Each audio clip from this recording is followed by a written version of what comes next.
Hello friends.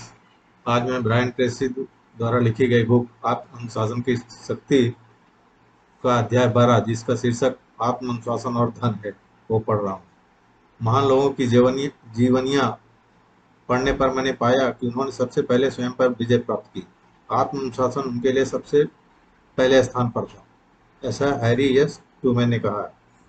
बीमा उद्योग के आंकड़ों के अनुसार अगर 100 लोग 21 साल की उम्र में काम शुरू करते हैं तो 65 वर्ष की उम्र तक उनमें से एक अमीर बन जाएगा, 4 आर्थिक दृष्टि से स्वतंत्र होंगे, 15 के पास थोड़ी बचत होगी, जबकि बाकी के 80 लोग तब भी काम कर रहे होंगे, या दिवालिया होंगे, या पेंशन पर निर्भर होंगे, या मर चुके होंगे।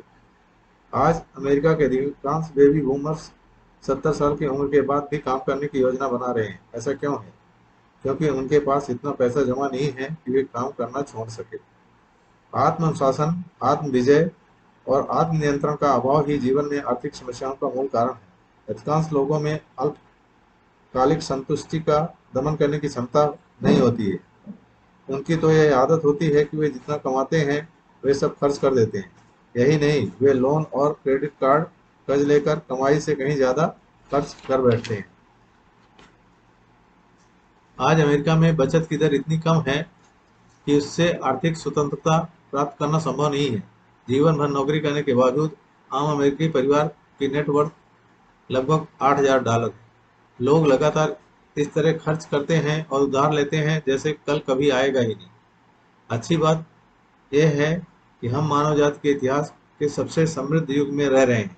आज हमारे पास दौलत और समृद्धि प्राप्त करने के इतने अधिक अवसर हैं और इतने ज़्यादा लोगों के लिए हैं कि इतने भिन्न तरीकों से हैं जितने पहले कभी मौजूद नहीं रहे।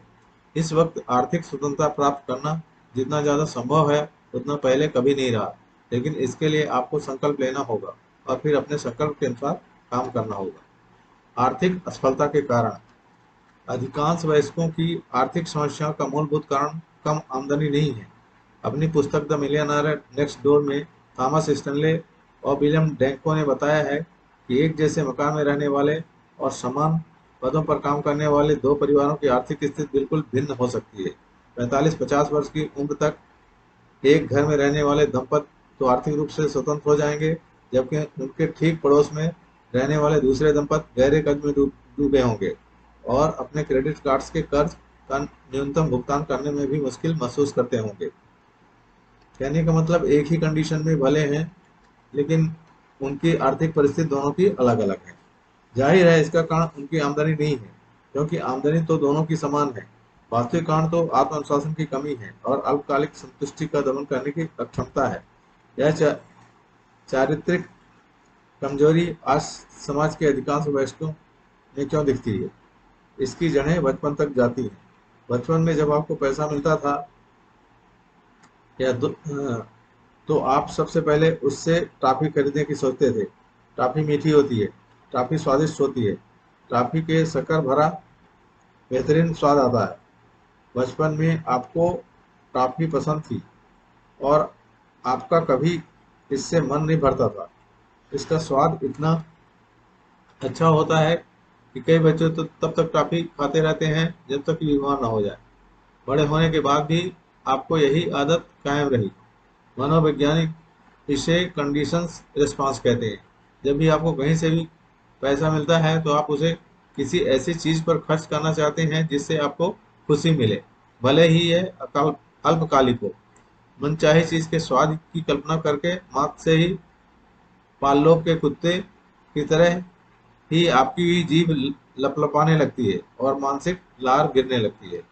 खर्च करने से आपको खुशी मिलती है। जब व्यस्त जीवन में आप पैसा कमाते हैं या आपको कहीं से पैसा मिलता है, तब भी यही स्वचालित प्रक्रिया जारी रहती है। आपका पहला विचार यही होता है कि मैं तत्काल खुशी पाने के लिए इस पैसों को कैसे खर्च कर सकता हूँ। जब आपको पहली नौकरी मिलती है तो आप सबसे पहले यही सोचते हैं कि आप कपड़ों, कार, कॉस्मेटिक्स, सामाजिक मेलजोल, मनोरंजन, यात्रा आदि पर अपनी तनख्वाह कैसे खर्च कर सकते हैं। यही नहीं, आप यह भी सोचने लगते हैं कि क्रेडिट कार्ड पर उधार मिल सकने वाली पाई पाई भी कैसे खर्च की जाए। ऐसा इसलिए होता है क्योंकि आपके मस्तिष्क में यह समीकरण रहता है, धन बराबर आनंद। मतलब आपको जो भी पैसा मिलता है वो आनंद, खुशी में ही सब खर्च कर देते हो। जब आप किसी रिसोर्ट में छुट्टियां मनाने जाते हैं तो आप होटलों और सड़कों के किनारे सजी दुकानें देखते हैं। इन दुकानों में मस्ती सस्ती श्रृंगार सामग्री और निरर्थक सामानों के साथ साथ कपड़े, कलाकृतियां और अन्य सजावटी सामान बिकते हैं जिन्हें आप अपने शहर में खरीदने के बारे में कभी सोचते भी नहीं। ऐसा क्यों? इसका जवाब सरल है। जब आप छुट्टियां मनाने जाते हैं तो आप खुश रहते हैं। आपके दिमाग में खुशी और खर्च को मिलाकर देखने की पुरानी आदत होती है, पुराना स्वचालित प्रोग्राम होता है। आप जितने ज्यादा खुश होते हैं, आपके मन में किसी चीज पर या किसी भी चीज पर पैसा खर्च करने की अचेतन प्रेरणा उतनी ही ज्यादा जागती है। कई लोगों के लिए ये बहुत आम है कि जब भी वे किसी कारण से दुखी या कुंठित होते हैं तो वे खरीदारी करने लगते हैं। उनके अचेतन मन की प्रोग्रामिंग के कारण वे सोचते हैं कि चीजें खरीदने से उन्हें खुशी मिलेगी। जब वे इस चीज से आशा के अनुरूप खुश नहीं होते तो वे खुश होने के लिए दूसरी चीज खरीद लेते हैं। कई बार तो दुखी लोगों को शॉपिंग करने की धुन सवार हो जाती है। इस चक्कर में वे बहुत सी ऐसी चीजें खरीद बैठते हैं जिनकी उन्हें खास जरूरत नहीं होती है। इसका कारण केवल यही है कि उनके अवचेतन मन में खुशी और खर्च के बीच सीधा संबंध है। वयस्क होने के बाद आपको जब भी तनख्वाह, bonus, commission, income tax refund, पुरस्कार या विरासत में धन मिलता है तो आपके मन में पहला विचार यही आता है कि आप इस पैसे को जल्द से जल्द और अधिक से अधिक आनंददायक चीजों पर कैसे खर्च कर सकते हैं। अपने धन संबंधी दृष्टिकोण को सही करें। लेखक ने यहाँ धन के बारे में जो आपका एटीट्यूड वो होता है उसको सही करने के लिए बताया। आर्थिक स्वतंत्रता प्राप्त करने का शुरुआती बिंदु यह है कि आप खुद को अनुशासित करके धन के प्रति अपने दृष्टिकोण को दोबारा सही कर लें। आपका काम यह है कि पहले तो अपने अवचेतन मन में पहुंचकर खर्च और खुशी को जोड़ने वाले तार को अलग करें और उसके बाद खुशी के तार को बचत और निवेश के तार से जोड़ें। मतलब आपका जो वायर जो है सबकॉन्शियस माइंड में खर्च और खुशी के बीच, उसको ब्रेक करना है और खुशी के तार को बचत या निवेश के साथ जोड़ना है। इसके बाद आप यह कहना छोड़ देंगे मुझे पैसे खर्च करते समय खुशी महसूस होती है। इसके बजाय तब आप यह कहेंगे मुझे पैसे बचाते समय खुशी महसूस होती है। दृष्टिकोण के इस परिवर्तन को स्थायी बनाने के लिए अपने स्थानीय बैंक में आर्थिक स्वतंत्रता खाता खोलें। इस खाते में आप दीर्घकाल के लिए पैसा जोड़ते हैं। खाते में पैसा डालते समय संकल्प करें कि आर्थिक स्वतंत्रता प्राप्त करने के अलावा आप इसे किसी भी चीज पर खर्च नहीं करेंगे। यदि आप नाव या कार खरीदने के लिए पैसा बचाना चाहते हैं तो उसके लिए एक अलग खाता खोल लें, लेकिन अपने आर्थिक स्वतंत्रता खाते को कभी न छुएं। हाँ, आप इसके धन का निवेश म्यूचुअल फंड आदि में जरूर कर सकते हैं ताकि आपको ज्यादा मुनाफा मिल सके। खुशी को बचत से जोड़ें। जब आप इस तरह बचत करने लगते हैं तो आपके भीतर एक चमत्कारी चीज होती है। बैंक में पैसा जमा होने के बारे में सोच सोचकर आप खुश होते हैं। भले ही आप केवल $10 से खाता खोलें, लेकिन इससे भी आपको अधिक आत्मनियंत्रण और व्यक्तिगत शक्ति का एहसास होता है। आप अपने बारे में ज्यादा खुश होते हैं। पैसे बचाने के लिए स्वयं को अनुशासित करने पर आप ज्यादा शक्तिशाली महसूस करते हैं। आपको लगता है कि अपने भाग्य पर अब आपका अधिक नियंत्रण हो गया। जब भी आपको थोड़ा अधिक पैसा मिले उसे अपनी आर्थिक स्वतंत्रता खाते में डाल दें। अंततः आपके आर्थिक स्वतंत्रता खाते में जमा पैसे बढ़ने लगेगा। इसके बढ़ने के साथ ही आप दो नियमों को सक्रिय कर देते हैं, आकर्षण का नियम और संग्रह का नियम। आपके खाता में जमा पैसे पर आपके विचारों और भावनाओं का प्रभाव होता है, जिससे ऊर्जा का एक शक्ति क्षेत्र बन जाता है, जिससे और ज्यादा पैसा इस खाते की ओर आकर्षित होता है। यदि आप एक वर्ष तक हर माह $10 बचाते हैं तो आपको यह पाकर आश्चर्य होगा कि उस खाते में डाले अतिरिक्त पैसों की बदौलत आपके खाते में $120 के बजाय शायद $200 जमा हो गए। यदि आप हर महीने $100 बचाते हैं तो आपके पास शायद $2000 से ज्यादा होंगे। मतलब उसमें कंपाउंड जैसे इंटरेस्ट जुड़ जाता है और आपको ज्यादा पैसा मिलता है। ये साइकोलॉजिकल इफेक्ट होता है उसमें। संग्रह का नियम कहता है कि हर बड़ी उपलब्धि कई छोटी छोटी उपलब्धियों का संग्रह होती है। आकर्षण का नियम कहता है कि आप अपने जीवन में उन्हीं चीजों को आकर्षित करते हैं जो आपके प्रबल विचारों के अनुरूप होती है। इन नियमों के कारण आपका आर्थिक स्वतंत्रता खाता चक्रवृद्धि ब्याज के चमत्कार द्वारा बनने लगता है। आपके बैंक खाते में जितना ज्यादा पैसा होता है उससे उतनी ही ज्यादा ऊर्जा उत्पन्न होती है और आपके जीवन में उतना ही ज्यादा पैसा आकर्षित होता है। आपने ये बात सुनी होगी कि पैसे से ही पैसा बनता है। यह कहावत सच है। जब आप पैसा बचाते हैं और इकट्ठा करते हैं तो सृष्टि आपको और ज्यादा पैसा भेजने लगती है। जिससे आप बचा सकें। जिसने भी नियमित बचत के इस सिद्धांत का कभी अभ्यास किया है वह इस बात से बहुत हैरान हो जाता है कि इससे उसका वार्षिक भाग्य कितना जल्दी बदलकर बेहतर हो जाता है। अपने धन संबंधी दृष्टिकोण को सही करने के बाद आर्थिक स्वतंत्रता का नियम है, सबसे पहले खुद को भुगतान करें।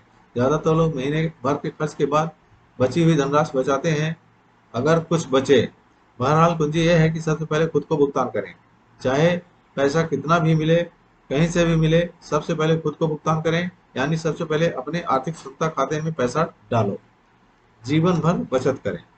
पहले यह कहा जाता था कि यदि आप अपनी पहली तनख्वाह से लेकर रिटायरमेंट तक अपनी आमदनी का 10% हिस्सा बचाएंगे तो आप अमीर भले ही न बन जाएं, लेकिन आर्थिक दृष्टि से स्वतंत्र अवश्य बन जाएंगे।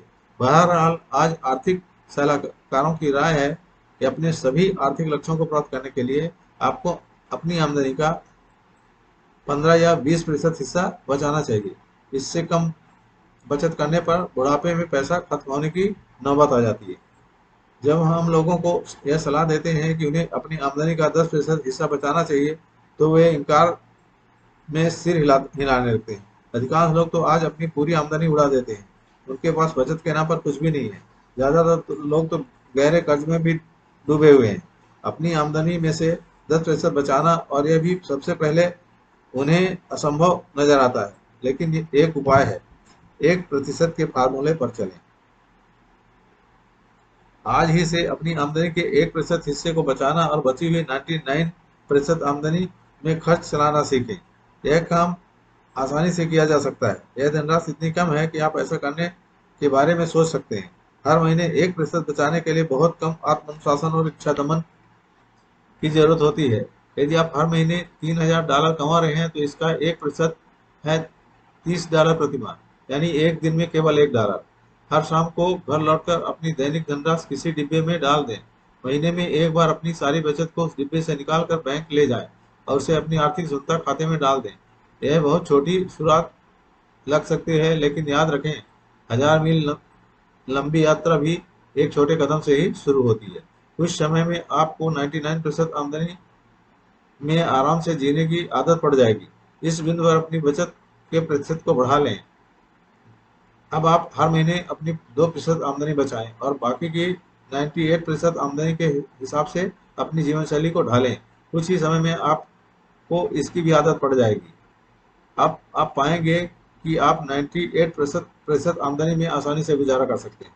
कहने का मतलब ग्रेजुअल एक एक परसेंट बढ़ाने के लिए यहाँ लेखक ने बताया है। पहले आप 1% बढ़ाओ, फिर 2% बढ़ाओ, तो जो बैलेंस बचेगा उससे ही आपका घर खर्च और बाकी सब चीज आराम से चलने लगेगी और आपकी हैबिट भी बन जाएगी। महीने दर महीने आप अपनी बचत के स्तर को 1-1% करके बढ़ाते हैं। परिणाम यह होगा कि वर्ष के अंत तक आप शायद अपनी 10% आमदनी बचा रहे होंगे। फिर एक और उल्लेखनीय चीज होगी, आपके कर्ज कम होने लगेंगे। जब आप अपना पैसा बचाने और आर्थिक स्वतंत्रता पाने के बारे में जागरूक होते हैं तो आप हर खर्च के बारे में सोच विचार विचार करते हैं और ज्यादा बुद्धिमानी से काम करते हैं। तब आप पाएंगे कि आपके खर्च कम होने लगे हैं और आपका कर्ज धीरे धीरे हर महीने कम हो रहा है। पुरस्कार जबरदस्त है। बचत और निवेश के पुरस्कार बहुत ज्यादा है। कहा जाता है कि खुशी किसी सार्थक आदर्श की क्रमिक प्राप्ति है। जब भी आप $1 की बचत करते हैं या $1 का कर्ज उतारते हैं तो आपको दिली खुशी मिलती है। आप ज्यादा सकारात्मक महसूस करते हैं। आपको लगता है कि अपने जीवन पर आपका ज्यादा नियंत्रण है। आपका मस्तिष्क एंडोर्फिन्स नामक रसायन प्रवाहित करता है, जिससे आपको शांति और सुख का एहसास होता है। यह प्रक्रिया शुरू करने के 2 साल के भीतर ही आप कर्ज से मुक्त हो जाएंगे और अपनी आर्थिक स्वतंत्रता खाते में जमा पैसा बढ़ता जाएगा। धनराशि बढ़ने पर आपके जीवन में और ज्यादा पैसा आकर्षित होने लगेगा। आप बुद्धिमत्ता पूर्ण निवेश के अधिक अवसर आकर्षित करने लगेंगे, जिनसे आपको ज्यादा लाभ होगा। इसके साथ ही धीरे धीरे धन और खर्च के बारे में आपका दृष्टिकोण बदलता जाएगा। आप ज्यादा अनुशासित और सतर्क बन जाएंगे। कोई भी निवेश करने से पहले आप सावधानी से पूरी जांच करेंगे। आप किसी संभावित व्यवसाय अवसर के हर पहलू का अच्छी तरह अध्ययन करेंगे। आप उस पैसे को गंवाना नहीं चाहेंगे जिसे बचाने के लिए आपने इतनी कड़ी मेहनत की है। वास्तव में आप अपने धन संबंधी दृष्टिकोण और व्यक्तित्व को दोबारा ढालेंगे और यह काम बहुत ही सकारात्मक तरीके से करेंगे। आमदनी बढ़ने से ज्यादा मदद नहीं मिलती। कई बार मैं अपने श्रोताओं से पूछता हूँ, आप में कौन कौन से आर्थिक रूप से स्वतंत्र होना चाहते हैं? आप में से कौन कौन आर्थिक रूप से स्वतंत्र होना चाहता है? हर व्यक्ति अपना हाथ उठा देता है। फिर मैं पूछता हूँ कि अगर मैं जादू की छड़ी लहरा कर इस कमरे में बैठे हर व्यक्ति की आमदनी दोगुनी कर दूं, तो क्या इससे आपकी आर्थिक स्वतंत्रता पाने में सहायता मिलेगी? हर व्यक्ति ताली बजाता है, हंसता है और फिर हाँ में सिर हिला देता है। उन सभी को वाकई यकीन होता है कि अगर किसी चमत्कार से उनकी आमदनी दोगुना हो जाए तो आर्थिक स्वतंत्रता प्राप्त कर सकते हैं। फिर मैं उनसे पूछता हूँ कि इस कमरे में ऐसे कितने लोग हैं जिनकी आमदनी उनकी पहली नौकरी की तुलना में आज दोगुनी हो चुकी है? बिना किसी हिचक के कमरे में मौजूद हर व्यक्ति का हाथ उठ जाता है। फिर मैं पूछता हूँ, इस कमरे में ऐसे कितने लोग हैं जिनकी आमदनी उनकी पहली नौकरी की तुलना में आज 3 गुना हो चुकी है, 5 गुना हो चुकी है, 10 गुना हो चुकी है? पूरे कमरे में हाथ उठने लगते हैं। कमरे में बैठे हर व्यक्ति की आमदनी पहली नौकरी की आमदनी की तुलना में 2 गुनी, 3 गुनी, 5 गुनी या 10 गुनी हो चुकी है। फिर मैं मुद्दे की बात पर आता हूँ। यहाँ मौजूद हर व्यक्ति की आमदनी कई गुना हो चुकी है, लेकिन इससे उसे कोई फायदा नहीं हुआ। सच तो यह है कि आमदनी बढ़ने से ही आर्थिक स्वतंत्रता सुनिश्चित नहीं होती है। इसका कारण है कि पार्किंसंस का नियम जो कहता है, जब जब आमदनी बढ़ती है खर्च भी बढ़कर उसके बराबर हो जाते हैं। चाहे आपकी आमदनी कितनी ही ज्यादा हो जाए, आप उसे पूरा खर्च कर डालेंगे और उससे थोड़ा ज्यादा भी। मतलब जैसे जैसे आपकी इनकम बढ़ती जाती है तो धीरे धीरे आपका खर्च भी बढ़ता जाता है, तो प्रोपोर्शनेट आपके पास कुछ बचत नहीं हो पाती है। ये पार्किंसंस लॉ है। खूंटी सिद्धांत का अभ्यास करें।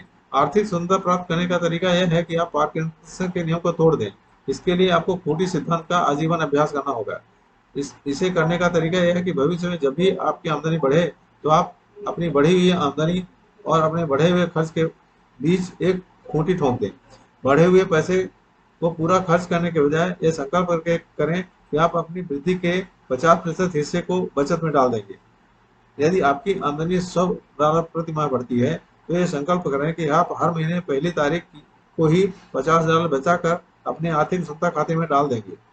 बाकी के $50 आप अपने परिवार पर और अपनी जीवन शैली को बेहतर बनाने में खर्च कर सकते हैं। आपको यह संकल्प लेना ही होगा कि भविष्य में आपकी आय जितनी भी बढ़ेगी आप उसका आधा हिस्सा बचा लेंगे।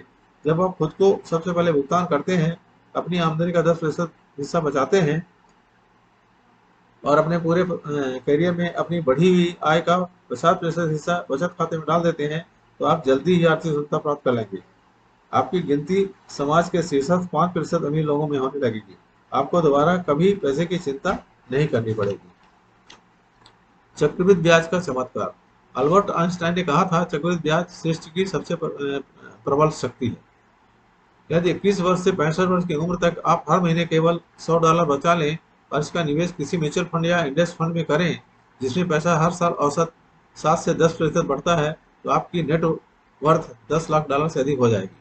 यदि आप अपने ऑफिस में ही ऐसी व्यवस्था करवा दें जिससे आपको तनख्वाह मिलने पर $100 अपने आप आपके निवेश खाते में पहुंच जाए, तो आप यकीनन बहुत अमीर बन जाएंगे। इसका अर्थ यह है कि यदि आप आर्थिक स्वतंत्रता प्राप्त करने के प्रति गंभीर हैं तो आत्मानुशासन सबसे महत्वपूर्ण आवश्यकता है, जिसके साथ विलंबित संतुष्ट की क्षमता भी जुड़ी है। आत्म विजय, आत्मनियंत्रण और आत्मदमन का जीवन भर अभ्यास करने से न केवल आप अपनी आर्थिक लक्ष्य प्राप्त कर सकेंगे, बल्कि हर क्षेत्र में सफल और खुश भी होंगे।